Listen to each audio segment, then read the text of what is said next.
ஸ்ரீ ஆனந்தவல்லி பாஹிமாம், ஸ்ரீ ஆனந்தவல்லி ரக்ஷமாம். ஸ்ரீ குருபியோ நமக. இன்றைய தினம் பெரிய புராணத்தினுடைய தொடர்ச்சி. கடைசியாக அன்னம் பாலித்த அன்பர் பார்த்தோம். அந்த அன்னம் பாலித்த திருத்தொண்டரை தொடர்ந்து மெய்ப்பொருள் கண்ட மெய்ப்பொருள். தலைப்பு ரொம்ப வித்தியாசமாக அருமையாக இருக்கிறது. இன்னும் இதை பற்றி நம்ம மெய்ப்பொருள் கண்ட மெய்ப்பொருள் இந்த நாயனாரனுடைய சரித்திரத்தை பற்றி, அது என்ன மெய்ப்பொருள் கண்ட மெய்ப்பொருள் அப்படிங்கிறது இவருடைய சரித்திரம் முடியும் பொழுது நம்ம எல்லாருக்குமே புரிஞ்சிருக்கும். பொதுவாக மெய்ப்பொருள் அப்படின்னா என்ன? சிவஞானம், அதுதான் மெய்ப்பொருள். மற்ற எல்லாமே பொய்ப்பொருள். நம்ம ரெகுலராக இப்போது பெரிய புராணம் நம்ம சொல்லின்னு இருக்கிறதுனால, கேட்டுன்னு இருக்கிறதுனால நமக்கு இப்போ மெய்ப்பொருள் அப்படின்னா என்னென்னு ஓரளவுக்கு புரிஞ்சிருக்கும். சிவபதத்தை அடையணும் அப்படிங்கக்கூடிய சிந்தை, அதற்காக உழைப்பது, அந்த சிவபதமே மெய்ப்பொருள், சிவஞானமே மெய்ப்பொருள், மற்ற எல்லாமே பொய்ப்பொருள் அப்படிங்கிறது ஓரளவுக்கு நமக்கு புரிந்திருக்கும். சரி, பொய்யான பொருட்கள் என்ன ஆகும்னா, இந்த உலகியலில் இருக்கக்கூடிய எல்லாம், அது இன்றிருக்கும் பொய்யான பொருட்கள் அப்படின்னு சொல்கிறது என்ன அப்படின்னா, உலகியலில் இருக்கக்கூடிய எல்லா பொருட்களுமே பொய்யான பொருட்கள் தான். அது இன்னைக்கு இருக்கும், நாளைக்கு போயிடும். அழுகின்ற பொய்ப்பொருளை பொருளாக கொள்ளாதவர் அப்படிங்கக்கூடிய ஒருத்தர் யார் அப்படின்னு பார்த்தோம்னா, மெய்ப்பொருள் நாயனார். அந்த நாயனார் திருநீரும் கண்டிகையும் புனைந்த சிவ வேடத்தையே மெய்ப்பொருளாக கொண்டவர். சிவவேடம் புனைந்தவர்கள் யாவராயினும் அவர்களுடைய குணம் குற்றங்களை ஆராயாது அன்புடன் வழிபட வேண்டும். அதாவது தொண்டருக்கே உரிய முக்கியமான ஒரு அம்சம் அப்படிங்கிறது என்ன அப்படின்னா, எல்லாருமே தெரிஞ்சுக்கணும், நம்ம எல்லாருமே இதை புரிஞ்சுக்கணும். சிவவேடம் புனைந்தவர் யாராக இருந்தாலும் சரி, அவர்களுடைய குணம் என்ன, குற்றங்கள் என்ன, இதெல்லாம் ஆராய்ந்து செய்யறது சரி கிடையாது. அப்படிப்பட்ட சிவவேடம் புனைந்தவர்களை, அவர்களுடைய குணங்களை குற்றங்களை ஆராயாது அன்புடன் வழிபட வேண்டும். நேயம் மலிந்தவர் வேடமும் ஆலயந்தானும் அரணெனத் தொழுமே அப்படிங்கிறது சிவஞான போத சூத்திரம். அதற்கு இலக்கியமாக திகழ்ந்தவர் மெய்ப்பொருள் நாயனார். அவ்வளவு பக்தி. என்றைக்குமே ஒருத்தட்ட இருக்கக்கூடிய குணம் குற்றங்களை ஆராய்வதை விட்டுவிட்டு அவர்கள்ட்ட இருக்கக்கூடிய அந்த ஞானம் இருக்கு இல்லையா, நமக்கு என்ன தேவையோ அந்த ஞானத்தை நம்ம பார்க்கணும். எப்பயுமே நமக்கு தேவையான முக்கியமான பொருள் நமக்கு வேணும் அப்படின்னு நம்ம எந்த ஒரு முக்கியமான பொருளை தேடுறோமோ, அந்த முக்கியமான பொருள் நமக்கு கிடைக்கணும் அப்படின்னு சொன்னால் ஏனைய பொருட்கள் எல்லாத்தையும் விட்டுறணும். அதை பற்றி யோசிக்கக்கூடாது. எது முக்கியமான பொருளோ அந்த பொருளை மட்டும் பார்க்கணும். அப்படி பார்த்தா தான் அது கிடைக்கும். மற்றதை யோசித்தோம் அப்படின்னா அது நம்மளுக்கு முக்கியமான பொருள் கிடைக்கிறதுக்கான காரியத்தடை. ஞானமும் அப்படித்தான். ஞானம் கிடைக்கணும் அப்படின்னா அதை நோக்கியே நம்மளுடைய பயணம் இருக்கணுமே ஒழிய, மற்ற பொருட்களை எல்லாம் பார்த்து கொண்டு இதர சிறிய சிறிய விஷயங்களை எல்லாம் பார்த்து அதை ஆராய்ஞ்சுண்டு அதுக்குள்ளே நம்ம மனசை செலுத்தி நம்ம பண்ணினோம்னா நேரம் வீணாயிடும். திருப்பி அந்த நேரம் கிடைக்காது. நேரம் போன பிறகு நமக்கு அந்த ஒரு ஞானம் கிடைக்கிறதுக்கான ஒரு வாய்ப்பு அப்படிங்கிறதே கிடைக்காம போயிடும். அதனால மெய்ப்பொருள் நாயனார் அப்படிங்கிறவர் அந்த சரித்திரத்திலேயே முக்கியமாக நம்ம தெரிஞ்சுக்க வேண்டியது இதுதான். சோழ நாட்டுக்கும் தொண்டை நாட்டுக்கும் இடையில இருக்கிறது நடுநாடு. நீதியின் மிக்க அச்சேதி நாட்டிலே சிறந்து விளங்குவது திருக்கோவலூர். அந்த ஊரையே தனக்கு ராஜதானியாக கொண்டு ஆட்சி செய்து வந்தவர் இந்த மெய்ப்பொருள் நாயனார் அப்படிங்கக்கூடியவர். சிவபெருமானுடைய திருவடியிலே என்றும் அன்புடைய மலாடர் மரபில் வந்த அவர் வேத ஆகம நெறியிலே நின்றவர். அறநடியார்கள் யாராயிருந்தாலும் சரி, அவர்களுக்காகவே வாழக்கூடிய ஒரு அன்பு. அடியார்கள் எந்த ஒரு செயலை செய்ய சொல்கிறார்களோ அவர்கள் செய்ய சொல்ற வரைக்கும் இவர் காத்திருக்கிறது கிடையாது. காதலுடன் அவர்கள் கருத்தறிந்து அவர்களுக்கான காரியங்களை செய்து கொடுக்கக்கூடிய ஒரு எண்ணத்தில் ஒரு திடம் கொண்டவர். அரசியல் நெறியில் தந்த தர்மத்தை நன்றாக காத்து வந்தார். வாழ் வலியாலும் தோள் வலியாலும் சிறந்தவர். உரை திரும்பாத வாய்மையுடன் நடந்து கொண்டவர். அது ரொம்ப முக்கியம். மெய்ப்பொருள் நாயனார் சிவபெருமானுடைய திருக்கோயில்களில் எல்லாவற்றிலுமே காலந்தவறாதும் நிரம்பிய படித்தரத்துடனும் நித்திய நைமித்திய வழிபாடுகள் குறைவின்றி செம்மையாக நடந்து வர எல்லா ஏற்பாடுகளையும் செய்தார். தேசமும் நாடும் அரசும் வாழ்வது ஆலய வழிபாட்டினால்தான் அப்படிங்கிறத புரிஞ்சுக்கணும். தேசமும் நாடும் அரசும் வாழ்வது ஆலய வழிபாட்டினால்தான் அப்படிங்கிறதை நன்கு உணர்ந்த அந்த நாயனார் முப்போதும் திருக்கோவில் வழிபாடு புரிவார். எப்போதும் ஐந்தெழுத்தை ஓதுவார். சிவனடியார் திருவடியே சார்பாக கொண்டு ஆட்சி செய்து வந்தவர். அப்படிப்பட்ட ஒரு நாயனார் மெய்ப்பொருள் நாயனார். தேடிய மாடு வீடு செல்வமும் தில்லை மன்றுள் ஆடிய பெருமான் அன்பர்க்கு ஆவன ஆகும் என்று நாடிய மனத்தினோடு நாயன்மார் அணைந்தபோது கூடிய மகிழ்ச்சி பொங்க குறைவர கொடுத்து வந்தார். அதாவது தாம் தேடிய பொன் பொருள் மற்றும் உள்ள செல்வமெல்லாம் சிவன் பெருமானது அடியார்க்கே உரியன அப்படிங்கக்கூடிய ஒரு எண்ணத்துடன் அம்பலவானரது அடியாருக்கு ஒரு சிறிதும் குறைவற்ற அன்புடன் வேண்டுவனெல்லாம் அள்ளி அள்ளி தந்து அன்பு செய்தார். முத்தநாதன் என்ற மன்னன் இவருடைய வளமை மிகுந்த நாடு நகரங்களையெல்லாம் கைப்பற்ற வேண்டும் அப்படிங்கக்கூடிய எண்ணத்தினாலே போருக்கு வந்தான். பேராசையாலே 4 வகை சேனைகளோடு வந்த அவனை புறமெரித்த நாயனார் திருவருளால் நாயனார் வென்று, என்ன ஒரு அழகான வார்த்தை, புறமெரித்த நாயனார் திருவருளால் நாயனார் வென்று புரிந்திருக்கும் என்று நினைக்கிறேன். புறங்காணச் செய்தார். விண்முறை வல்ல மெய்ப்பொருள் நாயனாரால் பன்முறை தோற்று அவமானப்பட்டு அகன்றான் முத்தநாதன். சரி, முத்தநாதன் போர் புரிந்து நாயனாரை வெல்லும் திறமை இல்லை அப்படின்னு ஒரே வருத்தம் அவனுக்கு. அவனது அறிவு வேலை செய்ய தொடங்கியது. என்ன விஷயம்? சரி, இந்த நாயனார்கிட்ட நம்ம நேர் வழியில போய் சண்டை போட்டு பிரயோஜனம் இல்லை, அவமானம்தான் மிச்சம். மறுபடி அவரிடம் தோற்றுக்கொண்டே இருக்கிறோம். அப்பா என்ன வீக் பாயிண்ட்? ஏதாவது ஒரு வீக் பாயிண்ட் இருக்குமே கண்டிப்பா அவருக்கும். அது என்ன அப்படின்னு யோசிக்க தொடங்கினார். அடியார் வேடம் பூண்டவர் மீது நாயனார் கொண்டிருந்த ஒப்பற்ற அன்பு திறம் அப்பொழுது அவனுக்கு ஞாபகத்துக்கு வந்தது. அடியார் வேடம் பூண்டவர் எவராயினும் அவருக்கு நாயனார் எதை பற்றியும் யோசிக்காம தொண்டு செய்யக்கூடிய குணமுடையவர். அப்படி ஒரு பக்தி, எதையுமே ஆராயக்கூடாது. அது அடியார் வேடம், சிவனடியார் வேடம் இருந்தது அப்படின்னா வேற எதுவுமே தேவையில்லை.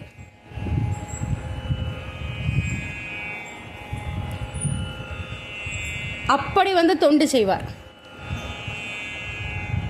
அவருடைய அந்த பண்பு இந்த அரசனுக்கு ஞாபகத்துக்கு வருது.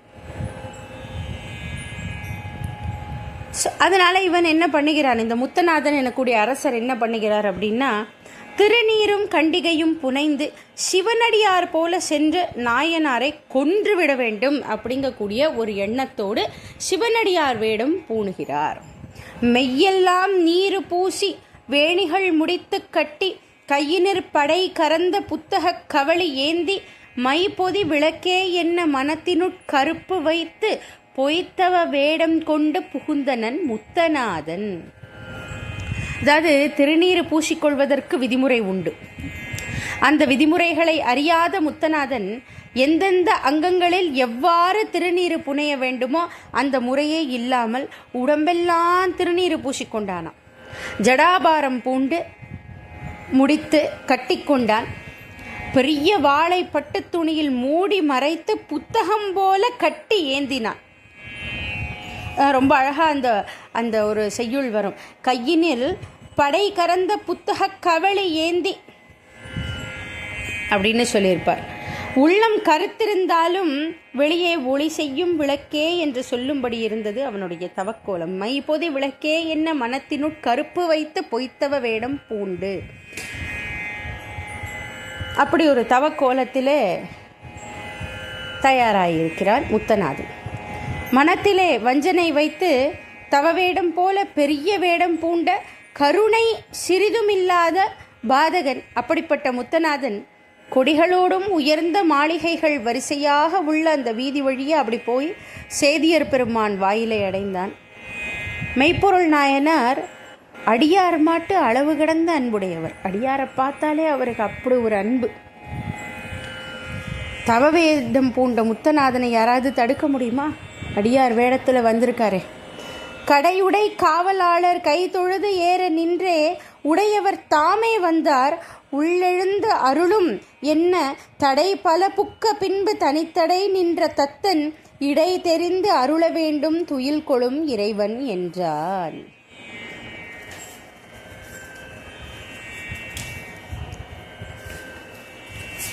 அப்படி இருக்கு பாட்டு.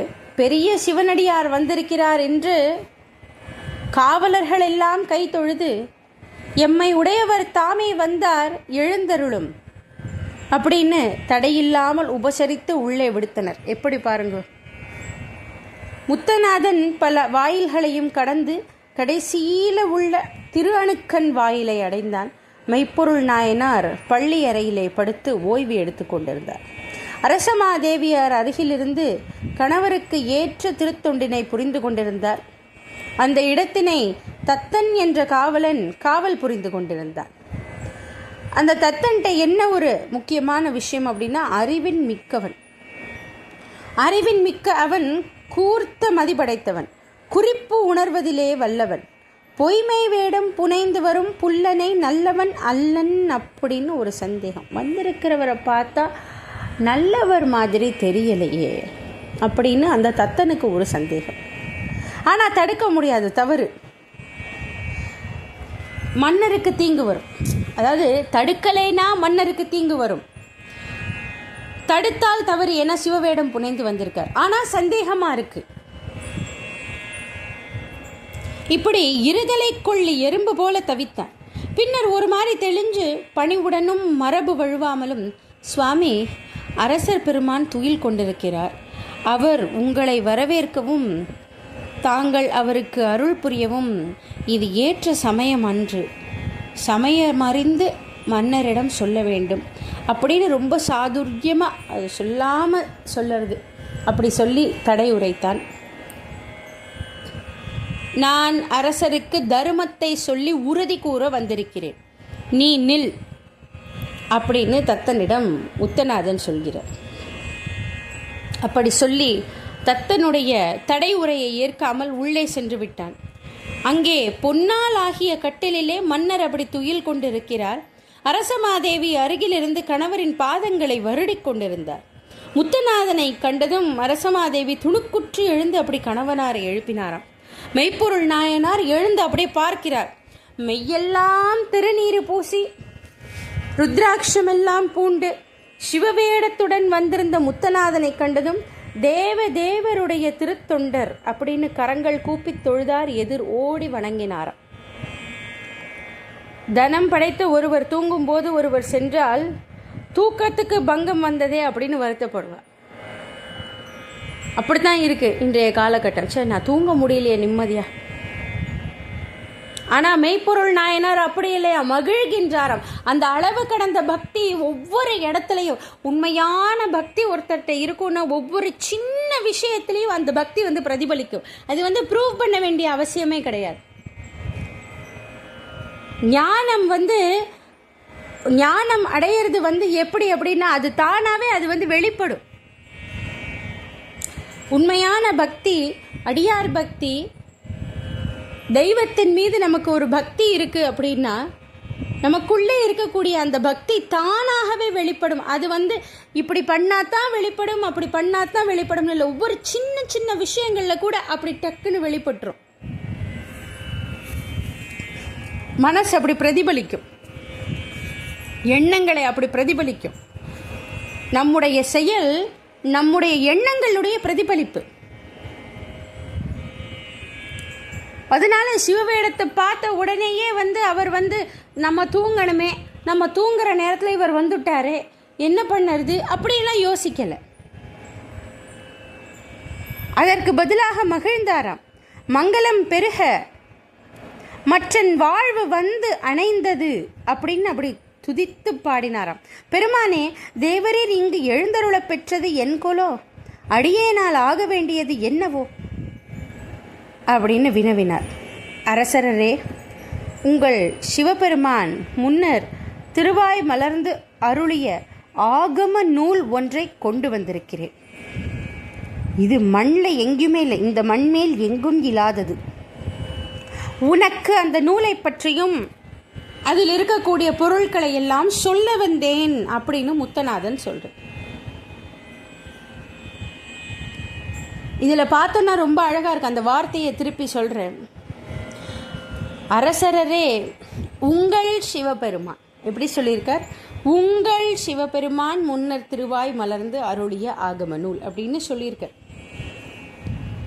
அதாவது சுவாமி மேலே இருக்கக்கூடிய அந்த அன்பு நிலை அப்படிங்கக்கூடியது எழுதியிருந்தால் உங்கள் சிவபெருமான் அப்படின்னு சுவாமி அப்படி சொல்ல வராது. அந்த ஒரு பக்குவ நிலை எய்தவில்லை அப்படிங்கிறது அந்த வார்த்தையிலேயே தெரியும். உங்கள் சிவபெருமான் அப்படின்னு சொன்னதுல மண்மேல் எங்கும் இல்லாத ஒன்று கொண்டு வந்தேன் இயம்ப அப்படின்னு சொன்னார். அவருடைய வஞ்சனை இந்த மண்ணில் எங்கேயும் இல்லாது தானே, அப்படிப்பட்ட ஒரு வஞ்சனையோடு வந்திருக்கிறார். முத்தநாதன் கூறியதை கேட்ட சேதி நாட்டு செம்மல் அப்படி சந்தோஷப்பட்டாராம், உவந்து போனார். அடியேனுக்கு இதனினும் உயர்ந்த பேரு வேறு உண்டோ? எம்பிரான் அருள் செய்த இந்த மாறுபாடியிலா ஆகமத்தை அடியேனுக்கு உபதேசித்து அருளல் வேண்டும் சுவாமி. சந்தோஷம் தாங்க முடியல அவருக்கு, என்ன பண்ணுறதுனே தெரியல. இப்படிப்பட்ட ஒரு விஷயம் நமக்கு கிடைக்கணும்னா நம்ம எவ்வளவு பாக்கியம் பண்ணியிருக்கணும் அப்படின்னு அவர் யோசிக்கிறார். மங்களம் பெருக மற்ற என் வாழ்வு அணைந்தது என்னை இங்கு எழுந்தருள பெற்றது என் கோலோ என்று கூற, உங்கள் நாயகனார் முன்னம் உரைத்தவா ஆகம நூல் மண்மேல் எங்கும் இல்லாதது ஒன்று கொண்டு வந்தேன் இயம்ப என்றான். வேந்தே, சிவாகமத்தை உபதேசிக்க வேண்டுமாயின் மலர் மாலை சூடிய கூந்தலுடைய அரசியார் நீரும் நானும் வேறு இடத்தில் இருக்க வேண்டுமே அப்படின்னு சொன்னானாம். அடுத்து, நாறு பூங்கோதை மாது தவிரவே நானும் நீயும் வேறு இடத்தில் இருக்க வேண்டும். இப்பொழுது நான் இங்கே வந்திருப்பதால் அரசமாதேவி இனி மலர் சூடும் தன்மையை தவிர்ந்துவிடப் போகிறார். கொல்ல வந்த என்னை கும்பிடும் நீ சிவலோகம் போகப் போகிறாய், நான் நரலோகம் போகப் போகிறேன். இப்போது ஒன்றாக உள்ள நாம் மேலும் கீழுமாக வேறு லோகங்களுக்கு போக வேண்டும்ங்க கூடிய பொருளும் இதுக்குள்ள இருக்கு.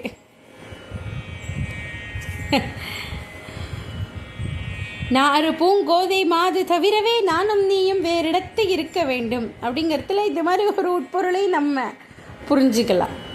மகாலட்சுமி போல தன் அருகே நின்ற அரசமாதேவியை அன்புடன் அப்படி நாயனார் பார்க்கிறார்.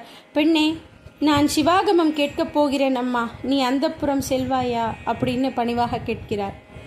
அரசமாதேவியார் அப்படியே கணவனாரை தொழுது அவரது ஆணையின் வண்ணமே அகன்றார்.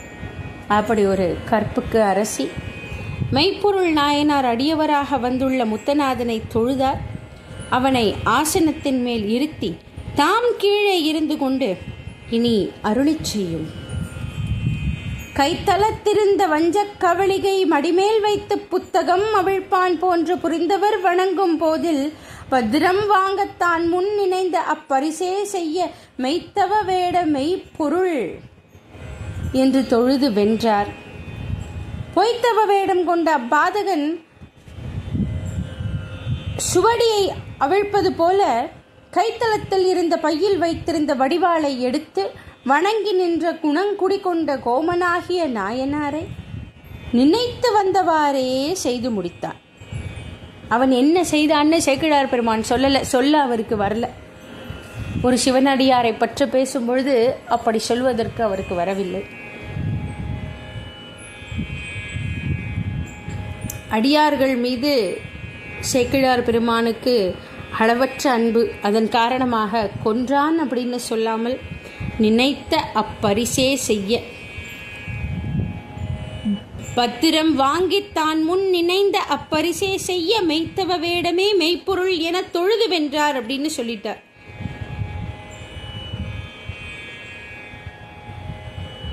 அப்படி உருகி போகும் அடியார் மீது இருக்கக்கூடிய பக்தியை பார்த்தோம் என்றால், முத்தநாதன் செய்த செயலை வைத்து வெளிப்படையாக பார்த்தோம் என்றால் நாயனாரை கொன்று அவன் வென்றதாக தோன்றும். அதை ஊன்றி நோக்கினோம் அப்படின்னாக்க, கொல்ல வாளெடுத்த போதும் வேடமே மெய்ப்பொருள் என்று நாயனார் தொழுதபடியாலே வென்றவர் அவரே ஆவார். அதனால தான் சேக்கிழார் சொன்னார், மெய்த்தவ வேடமே மெய்ப்பொருள் என தொழுது வென்றார். நம்பியாரூரர் சொல்லுவார், வெல்லுமா மிக வல்ல மெய்ப்பொருள் அப்படின்னு.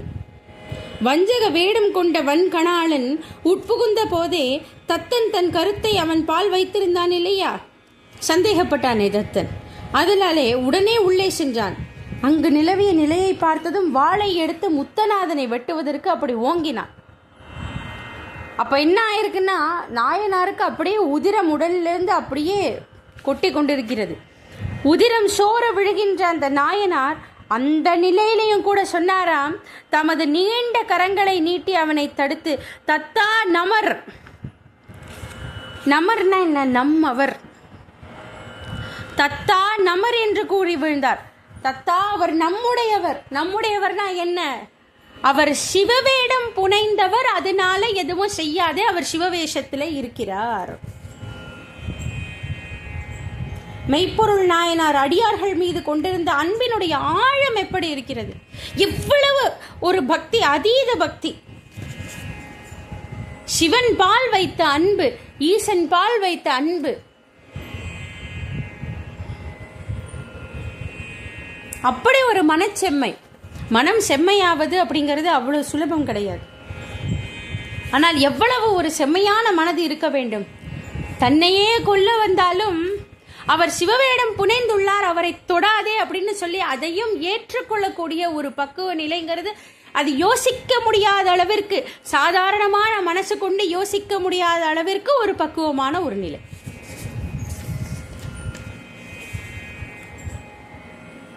அரசர் ஆணையிலே அளவற்ற மதிப்பு வைத்த தத்தன் முத்தநாதனை வெட்ட ஓங்கிய வாளை உரையிலிட்டு மன்னரை தாங்கினான. மன்னருடைய பேச்சை மீறக்கூடாது அப்படின்னு சொல்லி அப்படியே மன்னரை தாங்கி கொண்டு நின்று கொண்டிருக்கிறான். தத்தன் அரசரை தாங்கி பிடித்தவாறே, சுவாமி, தங்கள் முடிவை இப்படி ஆகிவிட்டதே அப்படின்னு கண் கலங்கி போனான். மன்னர் பெருமானே, அடியேன் இப்பொழுது என்ன செய்யட்டும் அப்படின்னு அப்படியே அழுது கொண்டு கேட்கிறார். உயிர் துறக்கும் நிலையில் கூட மெய்ப்பொருள் நாயனார் என் ராஜ்யத்தை காப்பாற்றுன்னு சொல்லவில்லை. தம்மை கொல்ல வந்தவர், கொலை செய்தவர் புறம் விழியை சாய்த்து பணியாளரிடம் கூறுவார், தத்தா, இவர் எவ்வளவு கொடியவராக இருந்தாலும் கொண்ட வேடத்திற்கு மரியாதை கொடுக்க வேண்டும் அப்பா. இவர் என்னை கொன்றார் என்று ஊராரும் அரசு சேவர்களும் அறிந்தால் இவரை கொல்ல முயற்சி செய்வார்கள். அவ்விதம் இவருக்கு எனது ஆட்களால் எவ்வித இடையூறும் ஏற்படாமல் பாதுகாத்து நீ உடன் சென்று வழி அனுப்பி விட்டு வா அப்படின்னு கட்டளையிட்டாராம். எப்படிப்பட்ட ஒரு பெரிய மனசு! எவ்வளவு கொடியவராக இருந்தாலும் அவர் கொண்ட வேடத்திற்கு மரியாதை கொடுக்க வேண்டும். அவர் பேர்ல அந்த சிவவேடம் புனைந்த ஒருத்தருக்கு இப்பேற்பட்ட பழி வந்துவிடக்கூடாது. அப்படி ஒரு பக்தி.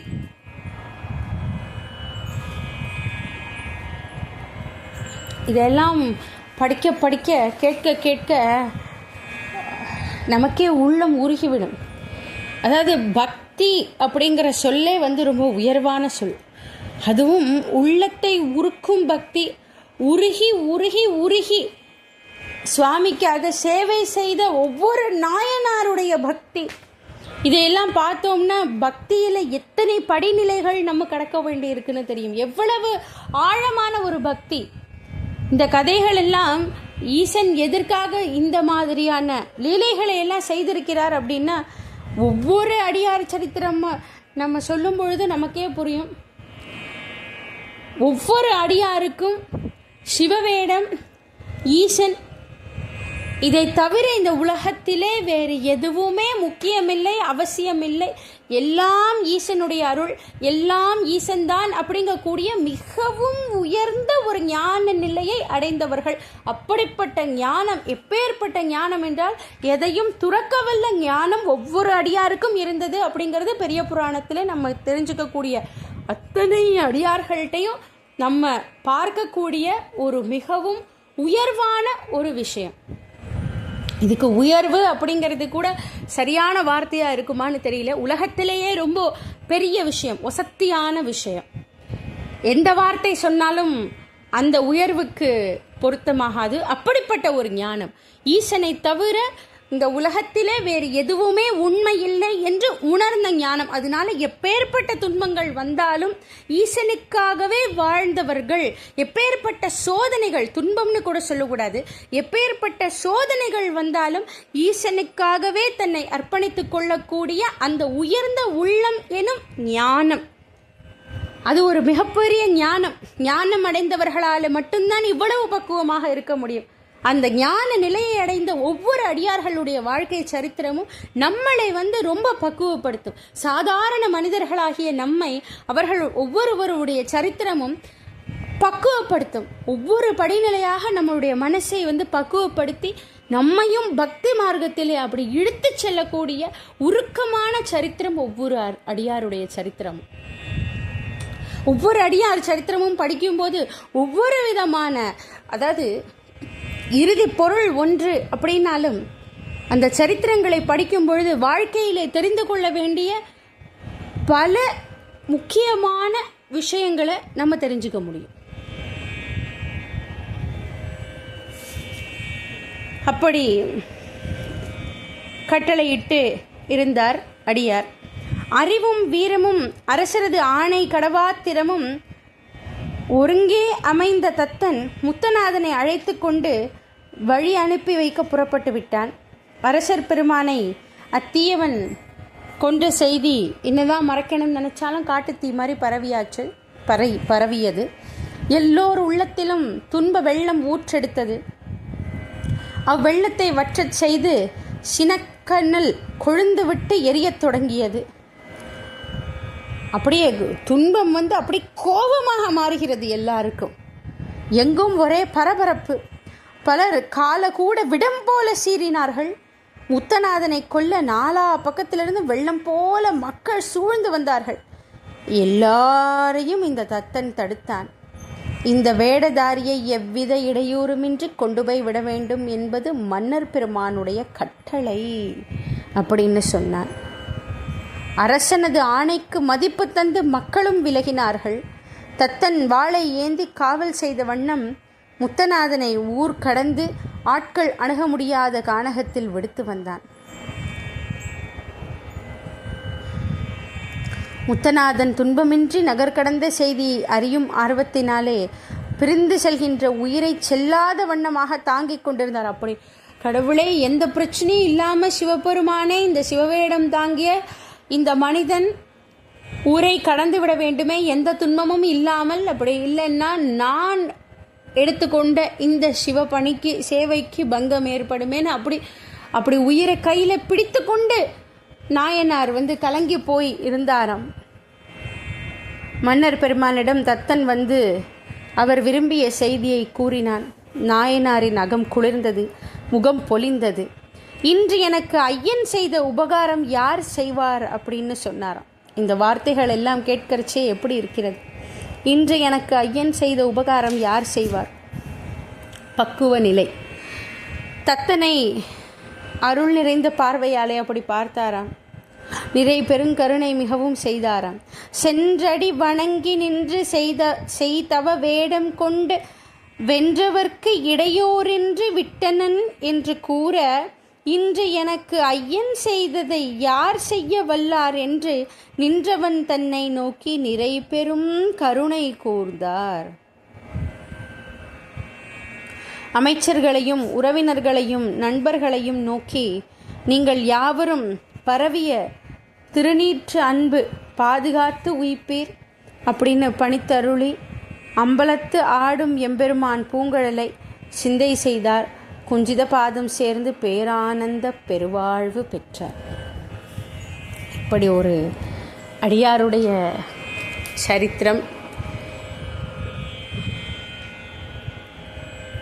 இப்படிப்பட்ட ஒரு பக்குவம் ஒவ்வொரு அடியாரை பற்றி படிக்கும் பொழுதும் அவர்களுடைய சோதனைகளை அவர்கள் எவ்வாறு கடந்து சிவபதம் சேர்ந்தார்கள் என்பதையும், எது நடந்தாலும் சிவமே சத்தியம், அன்பே சிவம் என்பதை உணர்ந்து எப்படி வாழ்ந்தார்கள் அப்படிங்கிறத பற்றியும் நம்ம தெரிஞ்சுக்க எவ்வளவு சின்ன சின்ன விஷயங்களுக்கெல்லாம் நம்ம வாழ்க்கையில் கோபம் கொண்டு, ஆசையினாலே துன்பம் கொண்டு, அவதிப்பட்டு அவஸ்தைப்பட்டு புரியாமல் பல தவறுகளை செய்து வாழ்ந்து கொண்டு இருக்கிறோம் அப்படிங்கிறதையும் நம்ம யோசித்து பார்க்கணும். ஒவ்வொரு படியாக நாமும் நம்மளை பக்குவப்படுத்திக்கணும். அதாவது இந்த மாதிரி சரித்திரங்கள் நமக்கு சொல்ல வருகிறது என்ன அப்படின்னா, நம்ம ஏற்கனவே செய்த கர்மாக்களாலே இந்த ஜென்மம் நமக்கு இப்படி இருக்கிறது. இதில் நம்ம செய்த கர்மாவை பொறுத்து நமக்கு என்னென்ன கிடைக்கணுமோ அது கிடைச்சே தீரும். ஆனால் சிவபதம் எனக்கூடிய நெறிதான் சத்தியம் அப்படிங்கிறதை புரிந்து கொண்டு எந்த சோதனைகள் வந்தாலும், இந்த பிறவியிலே எந்த துன்பங்கள் வந்தாலும், சந்தோஷமே வந்தாலும், எது வந்தாலும் சரி, அதை ஒரு சரியான ஒரு மன பக்குவத்தோடு ஏற்றுக்கொண்டு சதா இறையருளுக்கு பாத்திரமாக கூடிய செயல்களையே செய்து இறைப்பணியை செய்து நம்முடைய வாழ்வும் உய்வு பெற வேண்டும் அப்படிங்கிறத நம்ம நல்லா புரிஞ்சுக்கணும். அப்படிங்கிறது தான் இந்த ஞான நூல் நமக்கு கொடுக்கக்கூடிய ஒரு அற்புதமான ஞானம். இது ஒரு பெரும் அறிவு. அதனால் எல்லாரும் அந்த இறை அருளுக்காக பாடுபடுவோம். இறைப்பணியிலே நம்ம எல்லாரும் நம்ம மனசை திடமாக கொண்டு இறைப்பணியிலேயே நம்ம மனசை எந்நேரமும் லயிக்க செய்வோம். எல்லோருடைய இறைப்பணியும் தொடரட்டும். ஈசனுடைய அருள் கிட்டட்டும். ஸ்ரீ ஆனந்தவல்லி பாஹிமாம், ஸ்ரீ ஆனந்தவல்லி ரக்ஷமா.